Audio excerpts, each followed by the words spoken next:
Grandmaster Wei Yi makes his way to the board here. He is a killer at the Armageddon format. He's beaten Magnus Carlsen in round 4, in round 3, then Hikaru Nakamura in round 4, and now faces the world champion Gukesh.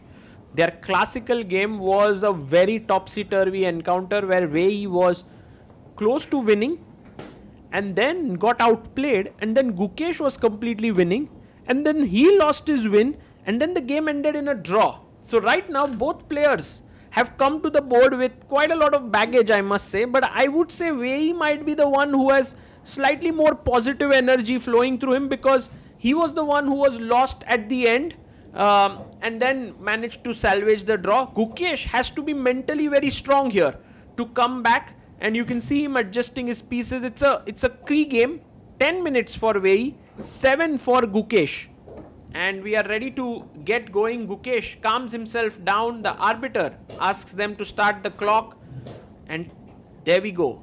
Wei Yi plays e4, and Karo Khan is on the board. Actually, they play the same line that was played in their classical game. That's very interesting.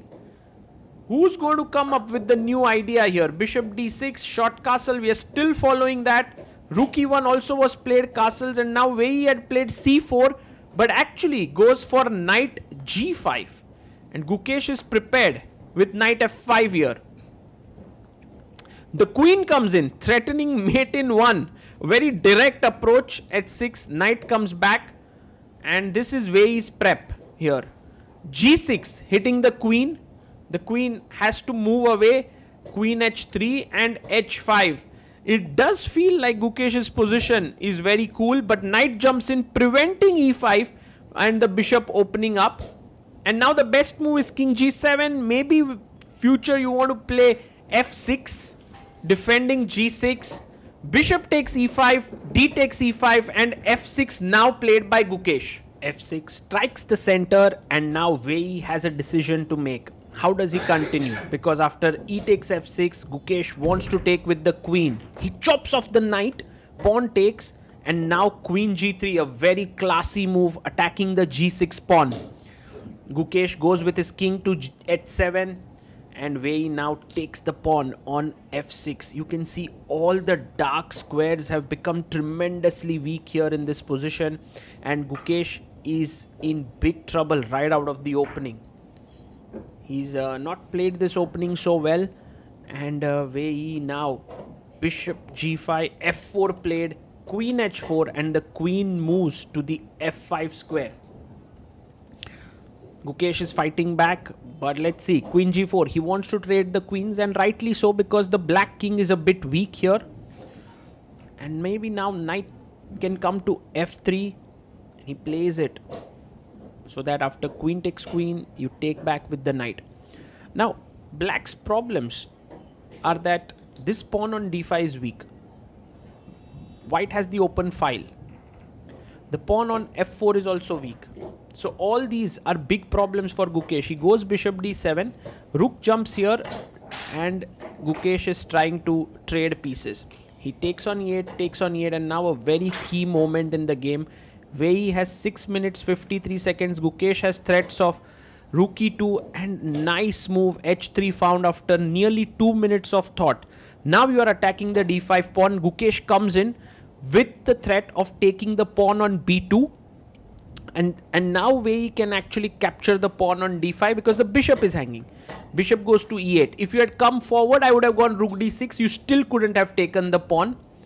And now this beautiful move b4, so that if rook takes a2, I have b5, and once the knight moves away, I have rook e5 attacking here. It's such a powerful way to play. a6 played here by Gukesh. Now Wei Yi is a pawn up, and he can actually decide to save the a2 pawn, or he can simply pick up the f4 pawn. He takes it. Bishop takes f4. Gukesh gets back one of his pawns, knight f3. One thing that is in black's favor slightly is the opposite colored bishops. if Gukesh can manage to stabilize his position, he has some drawing chances here, and all that he needs is a draw. He has 2 minutes 58 seconds. Time wise, really, he has narrowed down the time difference. Wei Yi is down to 3 minutes 52 seconds. Bishop e3 played. And now Gukesh brings his king to f7. There you see Gukesh trying to look at how many moves have been done. Right now we are at move 33. So 7 more moves to make before 1 second increment kicks in. King e7 attacking the rook. Wei Yi. Now you can see here, this is defended on g6. Not an easy position. He goes rook d5. A good move. King comes up to e6. Gukesh speeding up here. Rook goes to g5 and knight e7. Another nice move. Black is within the drawing margins now. It looks good for black. How is Wei Yi going to continue now? The threat is knight f5 to chop off this bishop. He plays knight to b3. I think a good move, so that when knight f5 comes, you have knight d4 check, and then you have trades. Knight f5 played.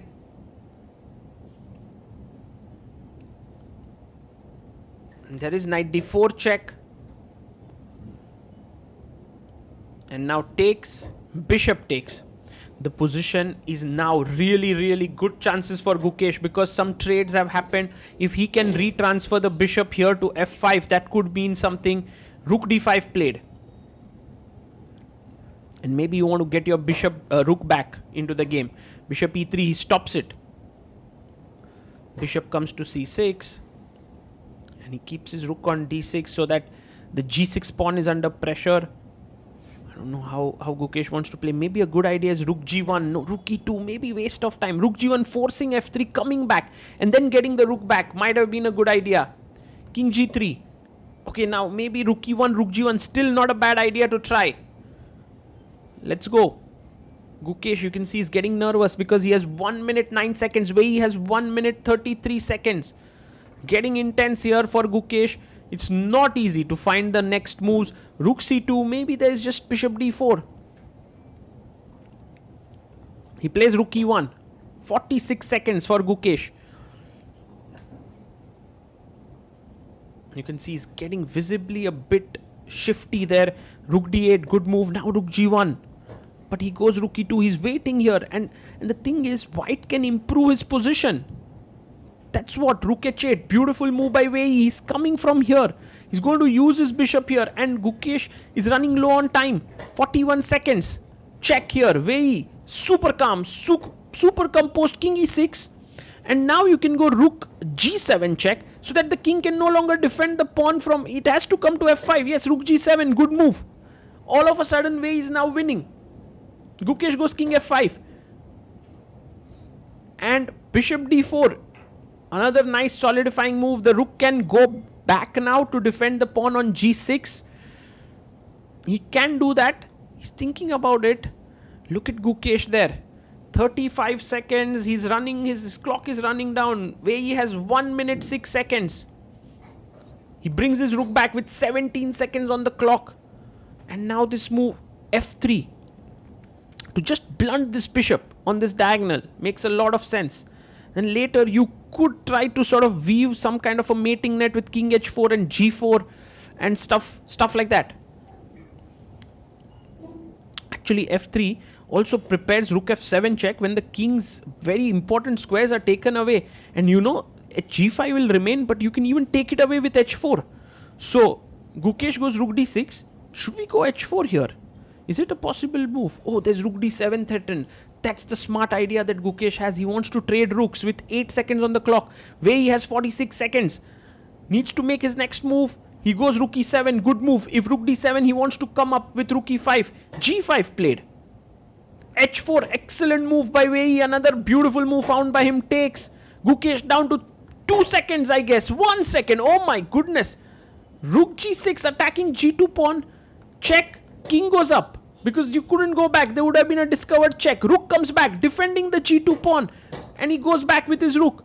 Big problems for Gukesh. His king is almost in the mating zone here. Rook e6 played. If take rook g2, there is check here. He goes bishop d7.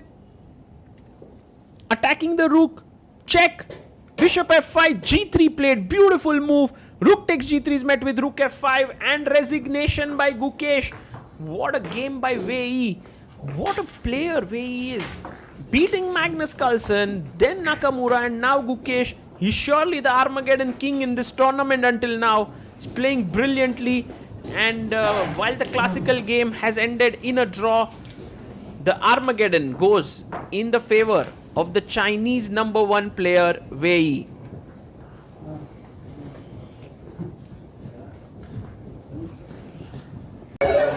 Wei Yi, another day, another Armageddon, another top player in the world. You just defeated. How are you feeling about it? Yeah, I think, of course, it's nice to, after you beat the world champion, but I'm not satisfied with my performance in the classical game, because I think after the opening I got some big advantage, but then I think I missed some chances to win. But okay, then luckily I survived the hopeless end again. Yes, but I think I should do better in the classical. Tell us about your strategy in Armageddon. What is it that you are doing that other players can't? No, I'm not sure, but I just try to play Western moves. But I think after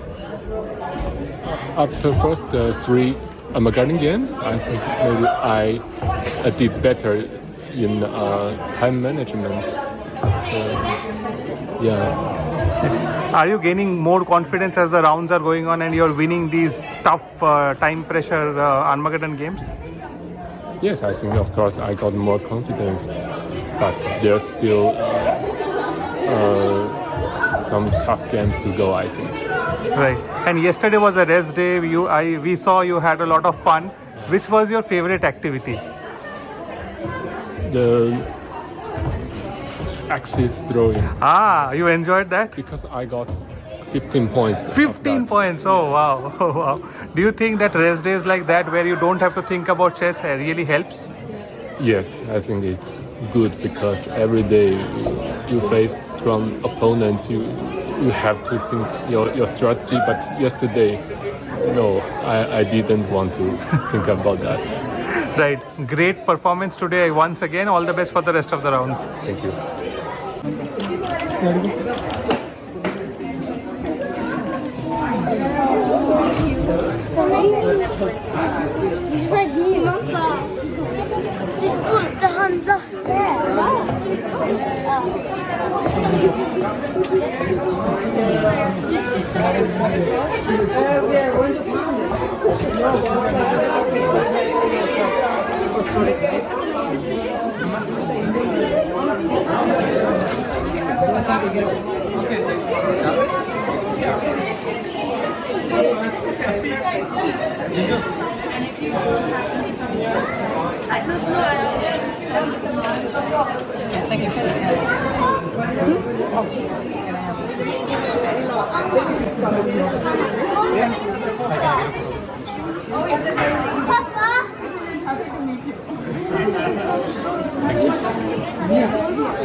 Beautiful.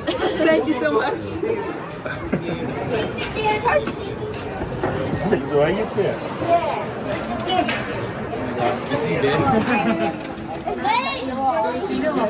My horse helped you to take my horse to the court. I noticed that you haven't said thank you to the horse. Kind of like मैं बस चलना चाहता हूँ। मैं वो बोल ही रहा हूँ उनको कि चलने। The photos are also very cute. Did you see photos?